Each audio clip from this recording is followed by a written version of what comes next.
देखो यार, अगर तुम लोग मलाकाई ब्लैक के फैन हो तो ये वीडियो तुम्हारे लिए होने वाली है, क्योंकि गाइज मलाकाई ब्लैक के एईडब्ल्यू के लीव करने को लेकर बैक स्टेज से बहुत बड़ी रिपोर्ट आ रही है। एईडब्ल्यू में एमजेएफ के फ्यूचर को लेकर आर्न एंडरसन की तरफ से काफी बड़ी अपडेट आ चुकी है। एईडब्ल्यू में काफी सारे रेसलर्स के इंजर्ड होने के बाद एक और चैंपियन इंजर्ड हो चुका है। तो गाइज वहीं एईडब्ल्यू के डबल और नथिंग पेपर व्यू के ऊपर जेरिको का मैच कंफर्म हो चुका है। तो गाइज चलिए बिना किसी देरी के शुरू करते हैं इस वीडियो को। और गाइज सबसे पहले बात करेंगे एमजेएफ की। वेल गाइज ये बात तो हम सभी लोगों को मालूम है, एमजेएफ करंटली शोल्डर इंजरी की वजह से एईडब्ल्यू से गायब चल रहे गए और 5 महीनों तक एईडब्ल्यू से गायब रहने के बाद अब इस हफ्ते एईडब्ल्यू के प्रोड्यूसर कोच आर्न एंडरसन के लेटेस्ट इंटरव्यू के अंदर आर्न एंडरसन ने एमजेएफ की सिचुएशन को लेकर बात की, जहां पर आर्न एंडरसन का ये कहना है कि अभी यहां पर फिलहाल एईडब्ल्यू के अंदर एमजेएफ के रिटर्न को लेकर कोई भी प्लान नहीं गए। But guys definitely earn Anderson ये कहना चाहेंगे कि आज के टाइम पर रेसलिंग बिजनेस में जितने भी यंग रेसलर्स हैं उन सभी के मुकाबले एमजेएफ पॉसिबली लंबे टाइम तक बड़े सुपरस्टार बने रहने वाले गए,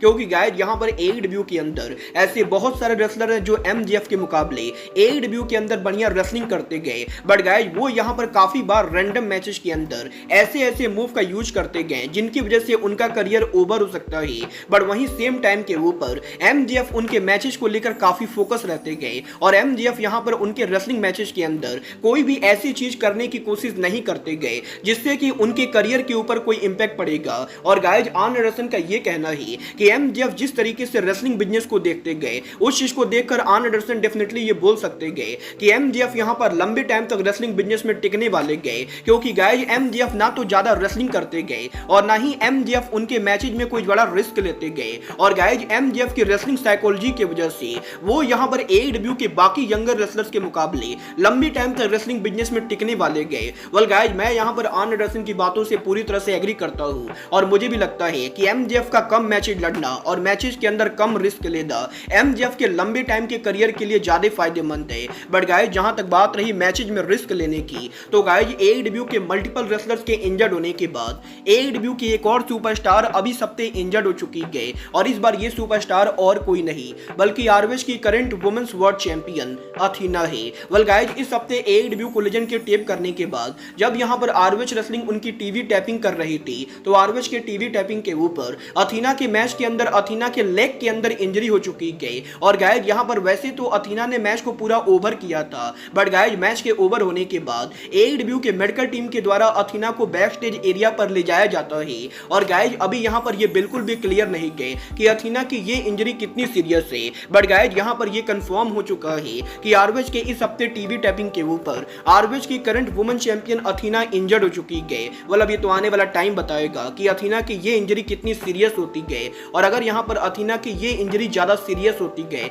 तो क्या वो यहाँ पर आरओएच का वुमेन टाइटल वैकेट करती है या नहीं। बट गाइज जहां तक बात रही एईडब्ल्यू के वुमेन डिवीजन की, तो गाइज जैसा कि मैं आपको ऑलरेडी बता चुका हूं, इस हफ्ते एईडब्ल्यू सुपरस्टार रूबी सोहो ने एंजेलो पार्कर से फाइनली शादी कर ली गई और यहीं इन दोनों के वेडिंग के ऊपर एईडब्ल्यू के मल्टीपल मेल और फीमेल सुपरस्टार अपीयर हुए और यहीं सोशल मीडिया के ऊपर रूबी सोहो के वेडिंग से एक पिक्चर काफी ज्यादा वायरल हो रही है, जिस पिक्चर के अंदर एईडब्ल्यू की काफी सारे फीमेल सुपरस्टार हमें देखने को मिल रही है। और अगर आप इस पिक्चर को देखोगे तो आपको यह पता चलेगा कि इस पिक्चर के अंदर हमें यहां पर Chris Statlander, Sky Blue, Harley Cameron, Anna Jay Tay Melo सहित एईडब्ल्यू की वुमेन चैंपियन टोनी स्टॉर्म देखने को मिल रही है। और गाइज मजेदार बात तो यह है कि टोनी स्टॉर्म एईडब्ल्यू के टेलीविजन के ऊपर उनका जो टाइमलेस कैरेक्टर प्ले करती गए, टोनी स्टॉर्म उस कैरेक्टर को रूबी सोहो के वेडिंग के ऊपर भी प्ले कर रही गए। और गाइज जैसा कि आप इस पिक्चर के अंदर देख सकते हो, जहां बाकी रेसलर हमें नॉर्मल देखने को मिल रहे गए, वहीं टोनी स्टॉर्म हमें ब्लैक एंड व्हाइट देखने को मिल रही गए,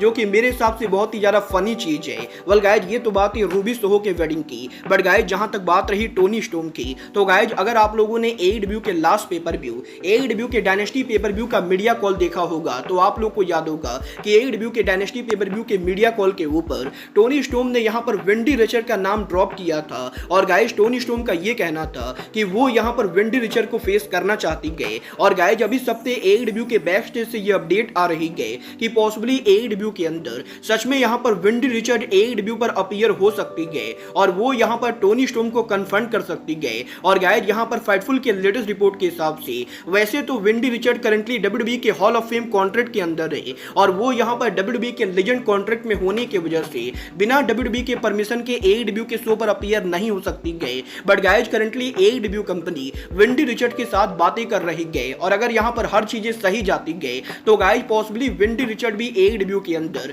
फ्यूचर में टोनी स्टॉर्म के साथ हमें सेगमेंट करते हुए दिखाई देंगी। मतलब ये तो आने वाला टाइम बताएगा कि टोनी स्टॉर्म यहाँ पर AEW के अंदर वेंडी रिचर्ड को कब और कैसे कन्फ्रंट करती है। गाइज चलिए फिलहाल आगे बढ़ते हैं और बात करते हैं AEW के अगले पेपर व्यू AEW डबल और नथिंग पेपर व्यू की। वेल गाइज ये बात तो हम सभी लोगों को मालूम है, अब से यहाँ पर मात्र एक हफ्ते के अंदर AEW कंपनी उनका डबल और नथिंग पेपर व्यू करने वाली है और यही AEW के डबल और नथिंग पेपर व्यू के ऊपर AEW के 7 बड़े मैचेज अनाउंस होने के बाद पेपर व्यू के ऊपर AEW कंपनी 3 और मैचेज ऐड करने वाली है, जिनमें से 2 मैचेज ऑलरेडी AEW कंपनी ने क्लियर कर दिए हैं। और गाइज AEW के trio championship orange Cassidy versus Trent Bareta के बाद जो तीसरा मैच AEW कंपनी डबल और नथिंग पेपर व्यू पर ऐड करने वाली है वो यहाँ पर FTW चैंपियनशिप होगा। वेल गाइज AEW के इस हफ्ते डायनामाइट शो के ऊपर FTW वर्ल्ड चैंपियनशिप के नंबर 1 कंटेंडर मैच के अंदर हमें यहाँ पर शिबाता हुक और ब्रायन कीथ देखने को मिलेंगे और इन तीनों में से इस मैच को जो भी जीतेगा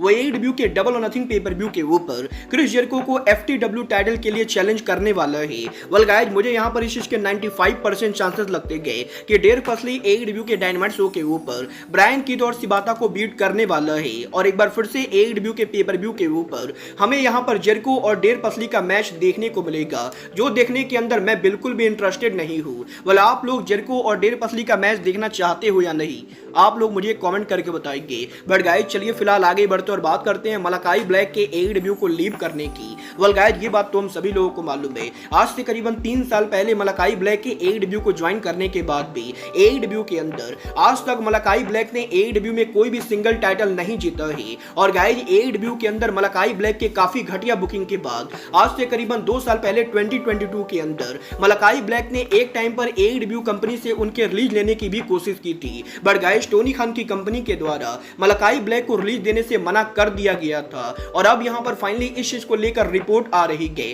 कि शायद अब यहां पर मलाकाई ब्लैक AEW कंपनी को लीव कर सकते हैं, क्योंकि गाइज फाइटफुल के लेटेस्ट रिपोर्ट के हिसाब से मलाकाई ब्लैक का AEW कॉन्ट्रैक्ट बहुत ही जल्द ओवर होने वाला है। और गाइज क्योंकि मलाकाई ब्लैक लास्ट ईयर काफी लंबे टाइम तक इंजर्ड थे, तो गाइज इसीलिए मलाकाई ब्लैक के इंजरी की वजह से AEW कंपनी अगर चाहे तो मलाकाई ब्लैक के कॉन्ट्रैक्ट को एक्सटेंड कर सकती है। बट अगर यहां पर AEW मलाकाई ब्लैक के कॉन्ट्रैक्ट को एक्सटेंड नहीं करती है तो गाइज फाइटफुल के हिसाब से मलाकाई ब्लैक AEW को लीव कर सकते हैं। वेल गाइज क्योंकि ये रिपोर्ट फाइटफुल की तरफ से आ रही है तो मैं इसके ऊपर कुछ फालतू कमेंट तो नहीं करूंगा, बट गाइज डेफिनेटली मुझे यहां पर इस रिपोर्ट के ऊपर बिलीव नहीं गए और इसका सबसे बड़ा रीजन और कोई नहीं बल्कि AEW के प्रेसिडेंट टोनी खान थे। क्योंकि गाइज मुझे यहां पर ये बात बिल्कुल ही बढ़िया से याद है कि आज से करीबन 2 साल पहले AEW के ऑल आउट 2022 के बाद टोनी खान ने खुद उनके इंटरव्यू के अंदर ये बात कही थी कि टोनी खान ने मलाकाई ब्लैक और एडम कोल दोनों को 5-5 साल के कॉन्ट्रैक्ट में साइन किया है। और 2022 में टोनी खान के इंटरव्यू में टोनी खान ने यह कहा था